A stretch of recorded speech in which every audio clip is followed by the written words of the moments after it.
My husband wants me to quit my job to be a stay-at-home mom, and when I told him no, he called me selfish, started acting like I broke some unspoken promise, and now I don't even recognize the man I married. I, 30F, love my husband, 30M, and he's an amazing man, but we have flaws like everyone else. We both aged out of foster care and met at a youth fulfillment program, basically a work camp that helps kids with no families learn the fundamentals for living, finances, certificates, as needed. We were both 18 and stayed in contact after the program ended.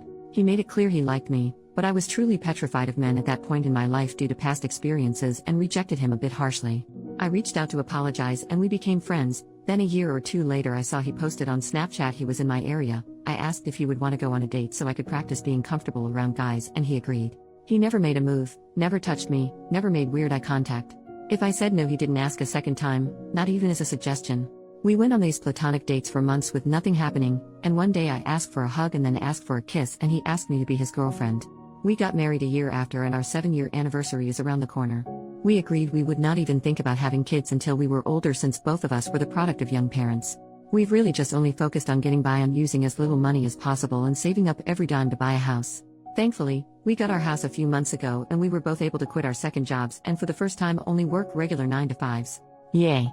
I've discovered I really like gardening and baking and I love having a real home. We have been discussing adding to our family by having a baby and I feel very ready to be a mom. Scared still, yes, but ready. But my husband brought up how sad I would be if I had to quit since I've worked so hard. I told him I had zero plans to quit, I would only take maternity leave. Plus my company allows maternal and paternal remote options for 1 year after birth, so I can just work from home if needed.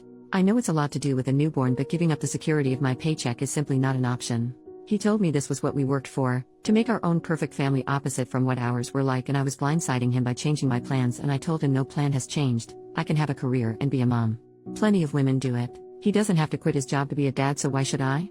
He said it wouldn't work for a baby's needs and I told him okay, since I make more money than you, why don't you quit and I go back to work remotely after healing from birth. That way we have both hands on deck and we don't have a severe loss of income.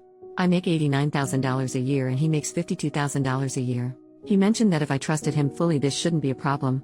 I told him I trust him but I don't trust our current economy, but I left out that I really do genuinely think quitting my job with no savings, wiped out by getting the house, and relying on a man is absolutely stupid. He had plans made previously with his parents and had to leave so we said we would pick the conversation back up when he gets home but he's very upset. Madder than I have ever seen him and I don't understand why he just assumed I would quit. Not only do I not understand it, but it makes me trust him a lot less than I did yesterday. I have a bad habit of running for the hills when problems come up and not gonna lie, this is making me really nervous. Thank you for reading all of this if you have. I'm open ears to what could be going through his mind or why he is thinking like this, really just doesn't seem logical to me. He's been watching all of these videos of stay-home wives and girlfriends and I feel like this is influencing him a lot. Relevant comment, so, this is just my opinion. I think his childhood and upbringing trauma is playing into this a lot. This doesn't sound like a situation where he wants to control you like in some posts but more like a situation where he has idealized what a perfect family might look like and so he wants to give his children that. You two need to go to couples counseling for a while. Figure it out with a therapist to help intercede and help him understand. Financial security is important. Hold off getting pregnant until you guys have been in couples therapy for 6 months or so and have begun working towards some common ground. As for him going off to meet his parents, is it possible having them back in your lives is contributing to this need for a picture-perfect family? Just curious. OP replied, thank you for this comment, I've been thinking on it for most of the day now. The parents he went to see are foster parents, but there was some legal issues going on and they had to release guardianship. He lived with them from 10 years old to 15 years old until ending up back at a group home and aging out but they always stayed in contact and he considers them as parents. But they never lost contact so I'm not sure if that would be it, but he didn't start seeing them in person again until 2 to 3 years ago. I've never thought he was controlling, but we have talked in the past about this type of thing and I have always told him I would never want to be a stay-at-home mom. Maybe, at most, until they're in elementary if he was making a lot more money but we're not at the income level or networking level where I can get away with having 5-year gaps in my employment. Neither of us has attempted therapy again, and most of our experiences were less than pleasant with child services counselors so I'll see if he's open to the idea. Update, 3.5 months later, it's been a few days since he came home and told me he met a girl at work and she's a better woman than me, and that she has a son already, and will be a stay-at-home wife or girlfriend or whatever the hell. He gets his happy ending I guess. He texted me right before I got off work and asked me to pick up food from one of our usual date night spots. I got home and noticed his car had boxes in it and a woman I didn't know. I tried opening the door but it was locked and she just looked at me. What little was left of our savings, he took. And both of our cats. I didn't see this coming at all. I haven't told any of my friends yet. His adoptive parents have been dropping me off food that I can't even force myself to eat. I haven't cried yet. I'm kind of still in shock. I wish I had a family to run to. But for now, the internet has to do. I haven't answered any of his calls or texts. He keeps trying to check in, ask if I'm okay. How the heck would I be okay? I never thought he would cheat. I asked him to promise if there was ever someone else he would just tell me as soon as he knew, but they've been together at least 6 months. So while he was calling me selfish for not wanting to put in my 2 weeks and be a stay-at-home wife, he was dating her the entire time. Planning a future with her the entire time. I feel stupid. I should have taken everyone's advice more literally. When I asked him to go to therapy, he wouldn't. His parents think he's having some type of mental break. I should have stayed afraid of him and avoided him. I should have chosen a better outcome for myself. I just feel like the same girl that no one wants to love anymore all over again. I know what he did isn't my fault. I know I could never stop him, and really, do I want a man who doesn't want me? Never. But that just doesn't stop it from hurting. New update, 10 days later. Really want to say thank you from the bottom of my heart to all of the people who reached out to me with well wishes. Especially other spouses who experienced similar. It helps so much more than you could ever know. There has been a few things that have happened, and honestly I'm exhausted in every way possible, so the input from folks has really been useful in organizing my thoughts and keeping an open mind. I couldn't help it, but for days I compared us and wondered what the heck he could have been thinking, until I realized she's a carbon copy of his biological mother, or at least the stories he heard about her since she died when he was 5. I hate that I feel bad for him still, even after what he's done, but we offered him support for his thoughts. We urged him to go to therapy. I even offered to pay for it myself, and he was too prideful. I lost both of my parents too, at an older age with even more core memories with them, so it wasn't a boat he was in alone. But he chose to act like it was and wallow in self-pity. He called me on our 7-year wedding anniversary, minutes after midnight, whispering apologies and saying he feels so guilty. I asked for what, and he just said, well, you know what we're going through. I told him, no, it's what you're doing. We are going through nothing. I was abandoned by my husband, exposed to God knows what while you were screwing her and coming back home to me. We were still being intimate like every single day, so I made sure he knew just how disgusting I thought he was. Then he got pissed and told me he only started cheating because I couldn't follow his lead. Sir, look where you led yourself. Our entire marriage I pushed him career-wise. Hell, the job he is right now I applied to on his behalf. Meanwhile I'm pretty sure he doesn't, or didn't even know what my full job title is. I pushed him to reach out to the adoptive parents when he started getting family obsessed, but neither of us were ready for a kid. He went on about how I broke my promise first when I decided I didn't want to be a real mom by not quitting. That I was turning his adoptive parents against him because they are refusing to meet his new girlfriend. He blamed me again and then had the nerve to say that this could all be put on pause if I can learn how to make decisions that benefit a family and not myself. I asked point blank if he was insinuating that we could get back together if I quit my job. He told me, yes, I will always love you, but you make things more difficult than needed. I hung up and blocked him on everything. Spent the rest of the night hugging wine in the bathtub and wondering what the hell kind of person I had been sharing my heart with. The next day he went public with their relationship, posting a photo to Instagram, and most of our mutual friends reached out, with my closest friends commenting not so kind things on the photo. As it turns out, he and his new girlfriend have been together for 7, almost 8 months. She is 20, her son is around 2. I reached out to her ex, the father of her son, who she had left to be with my ex-husband.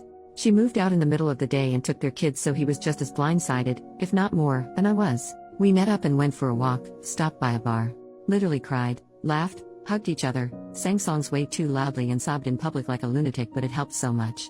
We also made sure to exchange evidence for any court battles. I'm a little iffy towards him for now, considering that they had quite the age gap. She was 17 when they met and he was 26. He said she lied about her age and they met at a college party, and then next thing he knew she was pregnant. He gave her money for an abortion, but she came back with baby clothes instead, so he tried to do the right thing and moved her in with him. Also, she's not actually allergic to cats. She just hates them. She also was very aware he was married and has been to the house multiple times. He admitted he had cheated on her before their son had been born, while she was pregnant, but that she didn't tell him she knew until after she had moved out with their son. He said he was still texting her every day, not just about their son, but also about possibly working things out. He wants her back, but she seems to be head over heels for my husband, just like I was. I told him good luck, but yeah, not the direction I'm going in at all. This time he made his bed and he will lay in it for good. Our chances of reconciliation are 0. I have never accepted someone back into my life after a betrayal, and it won't start now.